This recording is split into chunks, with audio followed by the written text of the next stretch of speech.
ಹಂಗಾಯ್ತು ಗೊತ್ತಾಗಿಲ್ಲ ನನಗೆ, ತಿಳ್ಕೊಂಡು ಹೇಳ್ತೀನಿ ಅಂತ ಹೇಳತ್ತೀರಿ. ಯಾಕೆ ಓಟ್ ಚೋರಿ ಅಂತಿದ್ರೆ ಎಲ್ಲಿ ಹೋಗ್ತದ? ಓಟ್ ಚೋರಿ ಎಲ್ಲಿ ಹೋಗ್ತದ? ನಿಮ್ಮ ನಾಯಕರು ನಡೆದುಕೊಳ್ಳುವ ರೀತಿ ನೀತಿಗಳಿಗೆ ಎಲ್ಲಿ ಬೆಲೆನೇ ಇಲ್ಲ. ಕಾಂಗ್ರೆಸ್ ಸಂಪೂರ್ಣ ನಿರ್ಣಾಮ ಆಗಿದೆ. ಕರ್ನಾಟಕದಲ್ಲಿ ಮುಂದೆ ನಾವು ಗೆಲ್ತೀವಿ ಅಂತ ಹೇಳಿ ಹೇಳ್ತಾ ಅಲ್ಲಿ ಬಿಹಾರದ ಜನತೆಗೆ ಭಾರತೀಯ ಜನತಾ ಪಾರ್ಟಿ ಮತ್ತು NDA ಮಿತ್ರಕೂಟದ ಎಲ್ಲ ಕಾರ್ಯಕರ್ತರಿಗೆ ನಾನು ಅಭಿನಂದನೆ ಸಲ್ಲಿಸುವ ಮೂಲಕ ನನ್ನ ಮಾತಿಗೆ ವಿದಾಯವನ್ನು ಹೇಳ್ತೀನಿ. ಧನ್ಯವಾದಗಳು. ನರೇಂದ್ರ ಮೋದಿಜಿ ಅವರಿಗೆ, ನಿತೀಶ್ ಕುಮಾರ್ ಅವರಿಗೆ, ಭಾರತೀಯ ಜನತಾ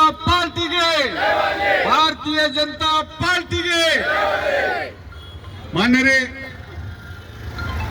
ಇವತ್ತು ಬಿಹಾರ ಚುನಾವಣೆಯಲ್ಲಿ ನಾವು ಅತ್ಯಂತ ಅಭೂತಪೂರ್ವವಾದಂತಹ ಗೆಲುವನ್ನು ನಾವು ಸಾಧಿಸಿದ್ದೇವೆ. ಇದಕ್ಕೆ ಕಾರಣ ಬಿಹಾರದಲ್ಲಿ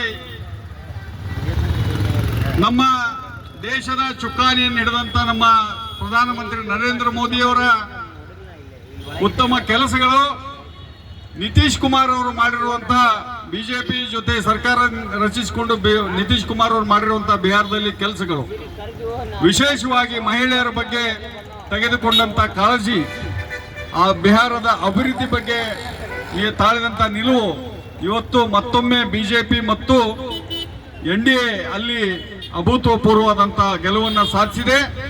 ನಾನು ಕಾಂಗ್ರೆಸ್ನವರಿಗೆ ಒಂದು ವಿಷಯ ಹೇಳಲಿಕ್ಕೆ ಇಚ್ಛೆ ಪಡ್ತೀನಿ. ನಮಗೂ ದೇಶದಲ್ಲಿ ಆಡಳಿತ ಮಾಡಲಿಕ್ಕೆ ಈ ರೀತಿಯಾದಂತಹ ಬಿಹಾರದಲ್ಲಿ ಈ ರೀತಿಯಾಗಿ ಆಡಳಿತ ಮಾಡಲಿಕ್ಕೆ ನಮಗೂ ಕಷ್ಟ ಆಗುತ್ತೆ. ನಾವು 200 ಸೀಟ್ ದಾಟಿ ಹೋಗಿದ್ದೀವಿ. ವಿರೋಧ ಪಕ್ಷ ಇಲ್ಲ ಅಂದ್ರೆ ಏನ್ ಮಾಡ್ಬೇಕು?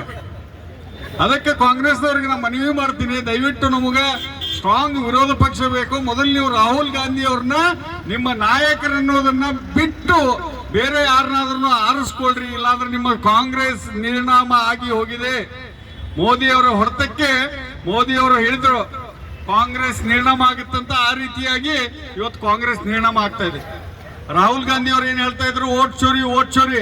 ಯಾಕೆ ಹಿಂದೆ ನೀವೆಲ್ಲ ಕಾಂಗ್ರೆಸ್ನವರು ದಬ್ಬಾಳಿಕೆ ಮಾಡಿ ಬೂತ್ ಕ್ಯಾಪ್ಚರ್ ಮಾಡಿ ಇಡೀ ಬೂತ್ಗೆ ಓಟ್ ಹಾಕ್ತಿದ್ರಲ್ಲ, ಅದು ತಪ್ಪೈತಲ್ಲ. ಈಗ ಅದಕ್ಕೆ ಇಂಥವೆಲ್ಲ ಆಪಾದನೆ ಮಾಡಿ ಚುನಾವಣೆ ಗೆಲ್ಲಲಿಕ್ಕೆ ಸಾಧ್ಯ ಇಲ್ಲ ಸ್ವಾಮಿ. ನೀವು ಮೊದಲು ಕರ್ನಾಟಕದಲ್ಲಿ ಇರ್ತಕ್ಕಂಥ ಕಾಂಗ್ರೆಸ್ನ ಎಲ್ಲ ನಾಯಕರು ಹೇಳ್ತಾರ, ಬಿಹಾರದಲ್ಲೂ ಓಟ್ ಚೋರಿ, ಕರ್ನಾಟಕದಲ್ಲೂ ಓಟ್ ಚೋರಿ. ನಿಮ್ಮ ಸರ್ಕಾರ ಇತ್ತಲ್ಲ, ಮಕ್ಕೊಂಡಿದ್ರಿ ಹಂಗಂದ್ರೆ. ಅದಕ್ಕೆ ಇವತ್ತ ಏನು ಮೋದಿಯವರ ಇಡೀ ದೇಶದ ಆಡಳಿತ ಮತ್ತು ಇಡೀ ಜಗತ್ತೇ ಮೆಚ್ಚುವಂತ ಸಮರ್ಥ ನಾಯಕತ್ವವನ್ನು ಹೊಂದಿದಂತ ಮೋದಿಯವರು ಇವತ್ತು ಬಿಹಾರದಲ್ಲಿ ತಮ್ಮ ಕೈ ಚಳಕವನ್ನು ತೋರಿಸಿದ್ದಾರೆ. ಮೋದಿಯವರು, ನಿತೀಶ್ ಕುಮಾರ್ ಅವರು, ಬಿಜೆಪಿ NDA ಇವತ್ತು ಅಭೂತಪೂರ್ವ ಸಾಧನೆಯನ್ನ ಸಾಧಿಸಿ ಅಲ್ಲಿ ಸರ್ಕಾರ ರಚನೆಯನ್ನ ಮಾಡ್ತಾ ಇದೆ.